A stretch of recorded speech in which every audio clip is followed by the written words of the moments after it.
Friends, તમારું સ્વાગત છે મારી ચેનલમાં। આજે આપણે બનાવીશું એકદમ ઝડપથી બની જાય તેવા સાંભારની રેસીપી। તો કોઈ પણ જાતના શાકભાજીની ઝંઝટ વગર એકદમ ઝડપથી આ સાંભાર બની જશે અને સાથે જ સાંભાર સાથે ખાવાની મજા પડી જાય તેવી આપણે એકદમ સોફ્ટ અને જાળીદાર એવી રવા ઇડલી બનાવીશું।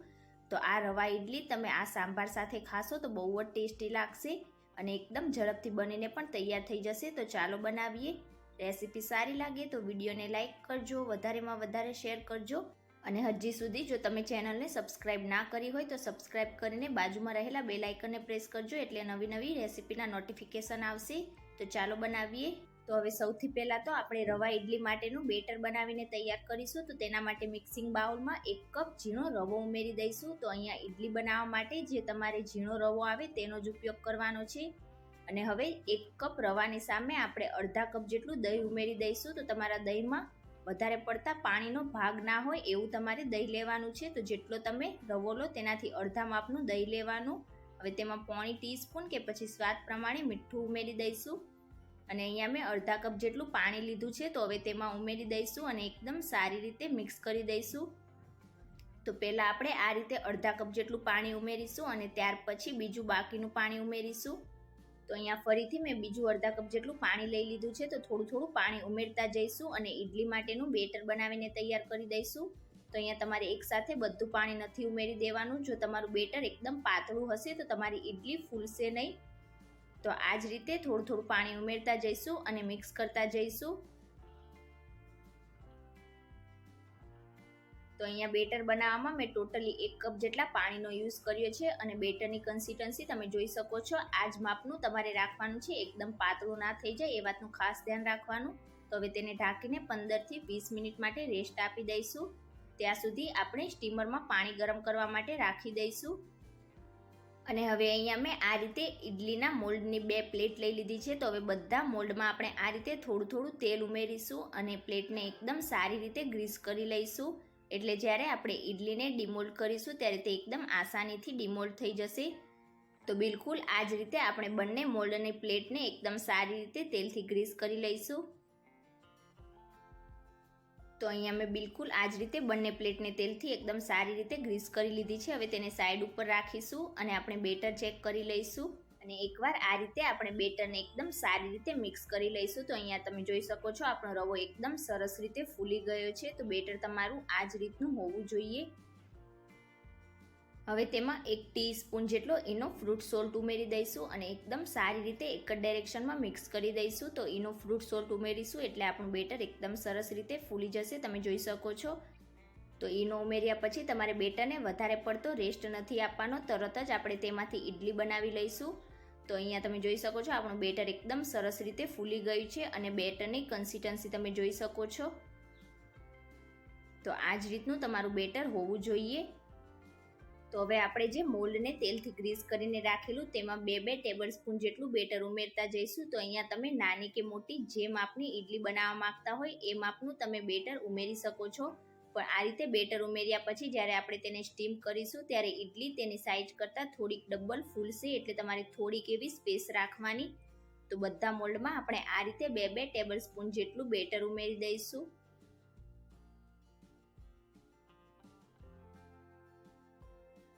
તો અહીંયા મેં એક પ્લેટ તૈયાર કરી લીધી છે। હવે તેને સાઈડ ઉપર રાખીશું અને બિલકુલ એ જ રીતે આપણે બીજી પ્લેટ પણ તૈયાર કરી લઈશું।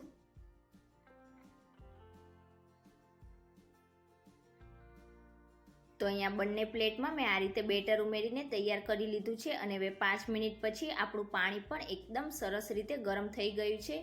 હવે તૈયાર કરેલી બંને પ્લેટને આપણે સ્ટીમરમાં રાખી દઈશું અને હવે ઢાંકણ ઢાંકીને મીડિયમ ગેસની ફ્લેમ પર આપણે તેને 15 થી 20 મિનિટ માટે સ્ટીમ કરી લઈશું। તો હવે લગભગ 15 મિનિટ જેવું થઈ ગયું છે। તો આપણે ગેસની ફ્લેમ સ્લો કરીશું અને આ રીતે આપણે ઇડલીને ચેક કરી લઈશું। તો આ રીતે છેક અંદર સુધી આપણે નાઇફ ઉમેરીશું। તો અહીંયા તમે જોઈ શકો છો આપણી નાઇફ ઉપર બેટર બિલકુલ પણ ચીપકતું નથી, મીન્સ કે આપણી ઇડલી એકદમ સરસ રીતે સ્ટીમ થઈ ગઈ છે। તો હવે આપણે ગેસની ફ્લેમ ઓફ કરી દઈશું અને હવે પ્લેટને બહાર નીકાળીને તેને ઠંડી થવા માટે રાખીશું। તો અહીંયા આપણી પ્લેટ એકદમ સરસ રીતે ઠંડી થઈ ગઈ છે. તો હવે આ રીતે સ્પૂનની મદદથી આપણે ઇડલીને અલગ કરી લઈશું. તો આ રીતે આપણે સ્પૂનથી અલગ કરીશું એટલે એકદમ આસાનીથી અલગ થઈ જશે. તમે જોઈ શકો છો આપણા પ્લેટમાં બેટર બિલકુલ પણ ચીપક્યું નથી અને એકદમ સોફ્ટ અને જાળીદાર રૂ જેવી પોચી આપણી આ ઇડલી બનીને તૈયાર થઈ છે. તો એકદમ ઓછા સમયમાં તમારી આ રવા ઇડલી બનીને તૈયાર થઈ જશે. તમે જોઈ શકો છો એકદમ સ્પોન્જી અને એકદમ જાળીદાર એવી આપણી આ ઇડલી બની છે. તો બેટર બનાવતી વખતે તમે પરફેક્ટ માપ લેશો અને થોડુંક ધ્યાન રાખશો તો તમારી ઇડલી પણ એકદમ સરસ રીતે ફૂલશે અને એકદમ જાળીદાર અને આ રીતે સોફ્ટ બનીને તૈયાર થશે. તો હવે બિલકુલ આ જ રીતે આપણે સ્પૂનથી બધી ઇડલીને અલગ કરી લઈશું. તો બિલકુલ આ જ રીતે મેં બંને પ્લેટની ઇડલીને અલગ કરી લીધી છે. હવે ઇડલી સાથે ખાવાની મજા પડી જાય એવો આપણે શાકભાજીની ઝંઝટ વગરનો ઇન્સ્ટન્ટ સાંભાર બનાવી લઈશું. તો તેના માટે મેં અહીંયા 1 કપ જેટલી તુવેરની દાળ લઈ લીધી છે અને દાળને 2 થી 3 વાર પાણીથી એકદમ સરસ રીતે ધોઈ લીધી છે એટલે તેમાં બિલકુલ પણ દિવેલનો ભાગ નહીં રહે. તો હવે આપણે એક પ્રેશર કુકર લઈશું અને બધી દાળને પ્રેશર કુકરમાં ઉમેરીશું.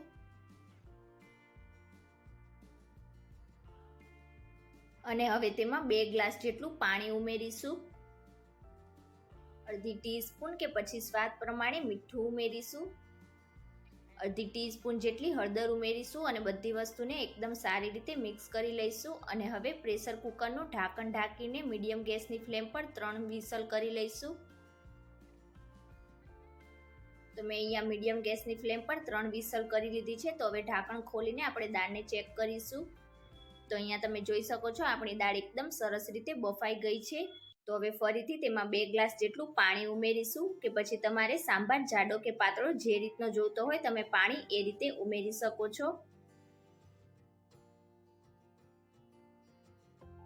અને હવે બધી જ દાળને આપણે એકદમ સારી રીતે બ્લેન્ડ કરી લઈશું. તો અહીંયા આપણી બધી જ દાળ એકદમ સરસ રીતે બ્લેન્ડ થઈ ગઈ છે. તો હવે આપણે સાંભાર બનાવીશું. તો તેના માટે મેં અહીંયા આ રીતનું એક કુકર લીધું છે. તમે કડાઈમાં પણ બનાવી શકો છો. તેમાં 2 થી 3 ટેબલ સ્પૂન જેટલું તેલ ઉમેરીશું. તેલ ગરમ થઈ જાય એટલે અડધી ટીસ્પૂન જેટલી રાઈ ઉમેરીશું અને રાઈને એકદમ સરસ રીતે ક્રેન્કલ થવા દઈશું. રાઈ એકદમ સરસ રીતે ક્રેન્કલ થઈ જાય એટલે તેમાં અડધી ટીસ્પૂન જીરું ઉમેરીશું અને જીરાનો પણ હલકો કલર બદલાવા દઈશું. જીરાનો હલકો એવો કલર બદલાઈ જાય એટલે તેમાં અડધી ટીસ્પૂન હિંગ ઉમેરીશું. 5 થી 6 મીઠા લીમડાના પાન ઉમેરીશું. 2 થી 3 સૂકા લાલ મરચાંના ટુકડા કરીને ઉમેરીશું અને બધી વસ્તુને એકદમ સારી રીતે મિક્સ કરી લઈશું. અને હવે તેમાં અડધી ટીસ્પૂન આદુની પેસ્ટ અને 1 ટીસ્પૂન લસણની પેસ્ટ ઉમેરીશું. તો અહીંયા જો તમે લસણ ના ખાતા હોય તો લસણને સ્કીપ પણ કરી શકો છો. હવે આપણે મીડિયમ ગેસની ફ્લેમ પર આદુ અને લસણની પેસ્ટને એકદમ સારી રીતે મિક્સ કરીને 1 થી 2 મિનિટ જેવું સાતળીશું એટલે લસણની હલકી એવી કચાશ દૂર થઈ જશે.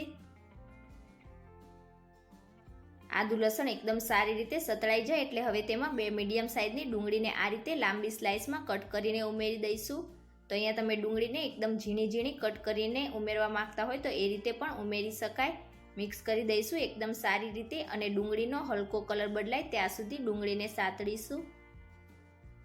તો અહીંયા તમે જોઈ શકો છો આપણી ડુંગળીનો આ રીતે હલકો એવો કલર બદલાઈ ગયો છે. તો હવે તેમાં એક મીડિયમ સાઇઝનું ટામેટું આ રીતે ઝીણું કટ કરીને ઉમેરીશું. મિક્સ કરી દઈશું એકદમ સારી રીતે અને આપણા ટામેટા એકદમ સોફ્ટ ના થઈ જાય ત્યાં સુધી આપણે ડુંગળી અને ટામેટાને મીડિયમ ગેસની ફ્લેમ પર સાતળીશું. તો અહીંયા જો તમને બીજા વેજીટેબલ્સ પસંદ હોય તો તમે ઉમેરી શકો છો, પણ આજે આપણે એકદમ સિમ્પલ રીતે અને એકદમ ઝડપથી બની જાય એવો સાંભાર બનાવી રહ્યા છીએ. તો પણ એકદમ ટેસ્ટી એવો આપણો સાંભાર બનશે. તો એકદમ સારી રીતે આ રીતે મિક્સ કરી દઈશું અને થોડીક જ વારમાં તમે જોઈ શકો છો આપણા ટામેટા એકદમ સરસ એવા સોફ્ટ થઈ ગયા છે. તો હવે તેમાં મસાલા કરી લઈશું. તો સ્વાદ પ્રમાણે મીઠું ઉમેરીશું. તો આપણે દાળ બાફતી વખતે પણ મીઠું ઉમેરેલું તો ધ્યાનથી ઉમેરવાનું. 1 ટીસ્પૂન ધાણા પાવડર, 1 થી 1.5 ટીસ્પૂન લાલ મરચું પાવડર ઉમેરીશું. તો અહીંયા લાલ મરચું પાવડર તમે તમારા ટેસ્ટ પ્રમાણે વધારે કે ઓછું કરી શકો છો. અડધી ટીસ્પૂન કરતાં થોડીક ઓછી હળદર ઉમેરીશું અને હવે બધા જ મસાલાને આપણે 1 મિનિટ માટે સાતળી લઈશું. તો હજી સુધી જો તમે મારી ચેનલને સબસ્ક્રાઈબ ના કરી હોય તો સબસ્ક્રાઈબ કરીને બેલ આઇકનને પ્રેસ કરી દેજો, એટલે જ્યારે પણ હું મારી નવી રેસીપી અપલોડ કરીશ તેની નોટિફિકેશન્સ તમને ડાયરેક્ટ મળી જશે અને આ બિલકુલ ફ્રીમાં છે. તો અહીંયા આપણા મસાલા એકદમ સારી રીતે સતળાઈ ગયા છે. તો હવે આપણે જે દાળ બાફીને તૈયાર કરેલી તે ઉમેરી દઈશું અને હવે ફરીથી આપણે પ્રેશર કુકરમાં 1 ગ્લાસ જેટલું પાણી ઉમેરીશું, રિન્સ કરીશું અને આપણા સાંભારમાં ઉમેરીશું. તો અહીંયા તમારે જે રીતે સાંભાર જાડો કે પાતળો જોઈતો હોય એ રીતે પાણી ઉમેરી શકો છો. મિક્સ કરીશું એકદમ સારી રીતે. અને હવે હાઈ ગેસની ફ્લેમ પર આપણા સાંભારને 5 થી 7 મિનિટ માટે ઉકળવા દઈશું.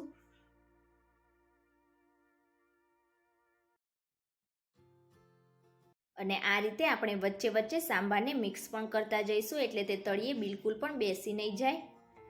તો હવે લગભગ 5 થી 7 મિનિટ જેવું થઈ ગયું છે અને તમે જોઈ શકો છો આપણા સાંભાર એકદમ સરસ રીતે ઉકળી ગયો છે. તો હવે આપણે ગેસની ફ્લેમ સ્લો ટુ મીડિયમ કરી દઈશું અને તેમાં 1/2 ટીસ્પૂન સાંભાર મસાલો ઉમેરીશું. તો અહીંયા જો સાંભાર મસાલો તમારા ઘરમાં ના હોય તો તેની જગ્યાએ તમે ગરમ મસાલો પણ વાપરી શકો છો, પણ સાંભાર મસાલાથી આપણા સાંભારનો ટેસ્ટ બહુ જ સરસ લાગશે. 2 ટીસ્પૂન ખાંડ ઉમેરીશું. અને હવે આપણા સાંભારમાં થોડી ખટાશ આવે તેના માટે અડધા લીંબુનો રસ નીચોવી દઈશું. તો જે ઓરિજિનલ સાંભાર બને છે તેમાં આંબલીના પલ્પનો ઉપયોગ કરવામાં આવે છે, પણ આંબલીનો પલ્પ જો ઇન્સ્ટન્ટલી તમારા ઘરમાં અવેલેબલ ના હોય તો તમે આ રીતે લીંબુનો ઉપયોગ પણ કરી શકો છો. મિક્સ કરી દઈશું એકદમ સારી રીતે. ઉપરથી ઝીણા કટ કરેલા ધાણા ઉમેરીશું અને હવે ફરીથી તેને મિક્સ કરી દઈશું. તો અહીંયા આપણો એકદમ ઝડપથી બની જાય તેવો સાંભાર બનીને તૈયાર થઈ ગયો છે. તો હવે ગેસની ફ્લેમ ઓફ કરી દઈશું. તો અહીંયા સાંભારની કન્સિસ્ટન્સી તમે જોઈ શકો છો એકદમ પરફેક્ટ છે, પણ જો તમારે થોડોક જાડો સાંભાર જોઈતો હોય તો તમે તેને 2 થી 3 મિનિટ માટે વધારે ઉકાળશો તો થોડોક જાડો થઈ જશે.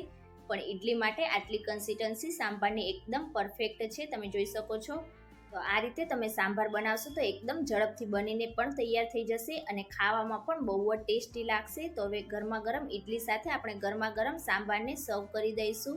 તો તમે ક્યારે આ રીતે ઇન્સ્ટન્ટ બની જાય તેવો સાંભાર અને ઇન્સ્ટન્ટ રવા ઇડલી ના બનાવી હોય તો એકવાર આ રેસીપી જરૂરથી ટ્રાય કરજો, બહુ જ ટેસ્ટી લાગશે. અને આ રવા ઇડલી ખાવામાં એકદમ સોફ્ટ, જાળીદાર અને સ્પોન્જી લાગશે. તો આજની મારી રેસીપી તમને કેવી લાગી મને કમેન્ટ કરીને ચોક્કસથી જણાવજો. અને જો રેસીપી સારી લાગી હોય તો વિડીયોને લાઇક કરજો, તમારા ફેમિલી અને ફ્રેન્ડ્સમાં શેર કરજો અને ચેનલને સબસ્ક્રાઇબ કરીને બેલ આઇકનને પ્રેસ કરજો, એટલે મારી દરેક નવી રેસીપીની નોટિફિકેશન્સ તમને ડાયરેક્ટ મળી જશે. Thank you for watching.